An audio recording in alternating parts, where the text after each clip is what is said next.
What's up, Colorado State Rams fans? Well, another win for your CSU Rams, and man, what an ugly game, but hey, a win is a win. I saw a lot of fans saying that on Twitter tonight.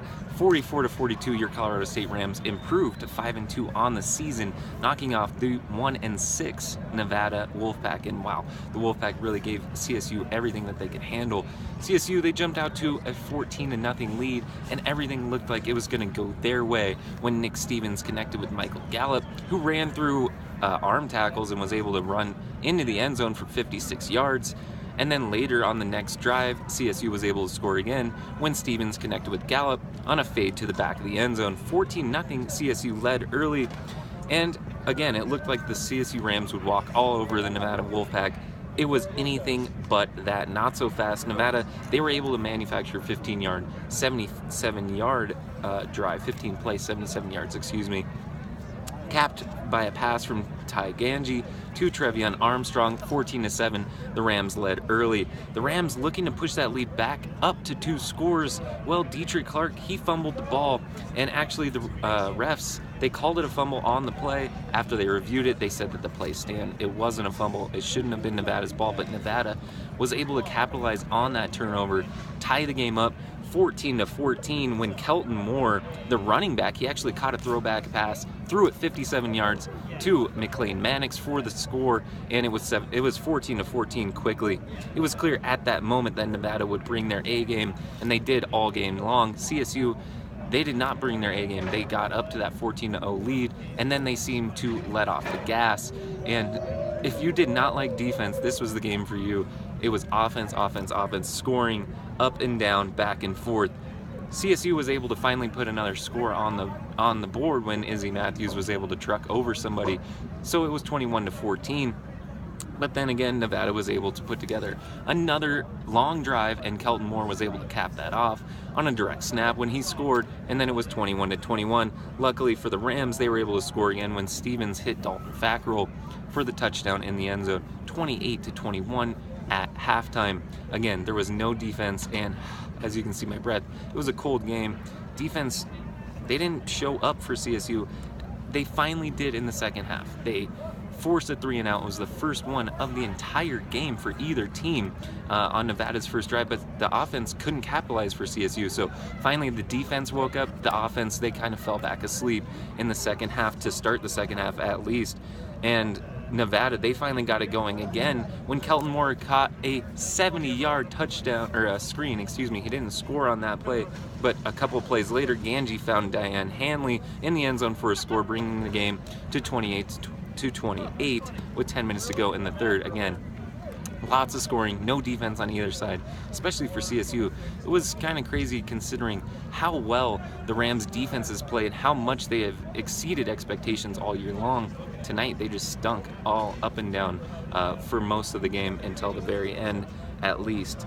And the Rams, they scored on 4 of 5 drives to start the game, but CSU had to punt 3 straight times in the second half.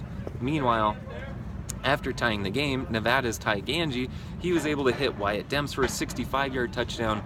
Huge plays, both sides of the ball, all night long, to take their first lead, 35-28, with 9:04 to go in the third quarter. Yeah, there was still a ton of time to go, and it was 35-28, Nevada at this point. Finally, CSU was able to force another punt, and after a great punt return by BC Johnson, who did some solid things in the punt return game, they settled for a 51-yard field goal.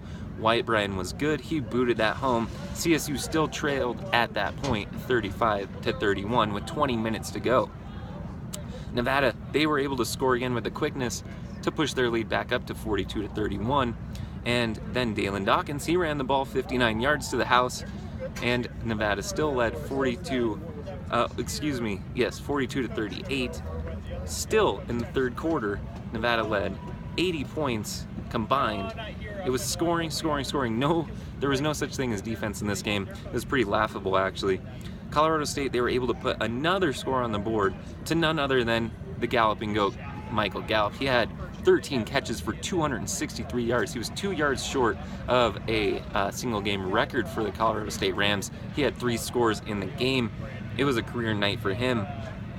And the Rams led at that point 44-42 after Wyatt Bryan missed the extra point. There were so many miscues by the special teams. We'll get to one more here in a second. He doinked it off the right upright, but after a long drive, Nevada, they doinked it off the right upright as well on the other side of the field, and the Rams still led with 5:33 to go. CSU, they could have helped put it away, but Wyatt Bryant again missed another field goal, an easy one this time, 31 yards, giving Nevada the chance to still win the game with 2:13 on the clock. But when the defense needed to step up the most, they finally did. Josh Watson was able to hit Ganji on the arm and create an incomplete pass, and the Rams were able to kneel the ball out from there. Again, Michael Gallup, he was the clear-cut star of the game. 13 catches, 263 yards, and 3 scores. Nick Stevens played very well as well. He went 26 of 37 for 384 yards and 4 scores. He started the game 14 of 16, so there were a lot of incompletions, especially in the second half. Dalen Dawkins, great game, 17 carries for 191 yards and a score. Again, Izzy Matthews scored 1 himself, and then Dalton Fackrell had that other pass reception as Michael Gallup had 3 himself.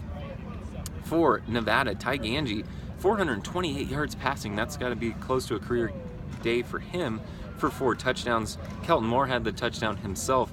Nevada, they really gave CSU a run for their money, but the Rams, they were able to pull it out in the end in homecoming, the first homecoming back here on campus in some 50 years. So after this one, Colorado State, they finally improved to 5-2. They keep that winning ways going, and you know, none at a better time than this, because they play on the road next week on a short week against New Mexico, who was getting blown out at the last time I checked by Fresno State. Actually, they did lose to Fresno State, so that is not going to be an easy task for Colorado State on a short week. Usually, Mike Bobo gives his team a 24-hour cushion to really relish in the win. He might cut that down to 12 hours as he did earlier in the season, considering it's a short week. Anyway, it's after midnight. Yep, it's Sunday here at sunny Lubick Field at the on-campus stadium. I'm gonna go home. No time for interviews. Thanks for tuning in, and thank you to Crazy Carls for sponsoring not only the podcast but the post-game videos.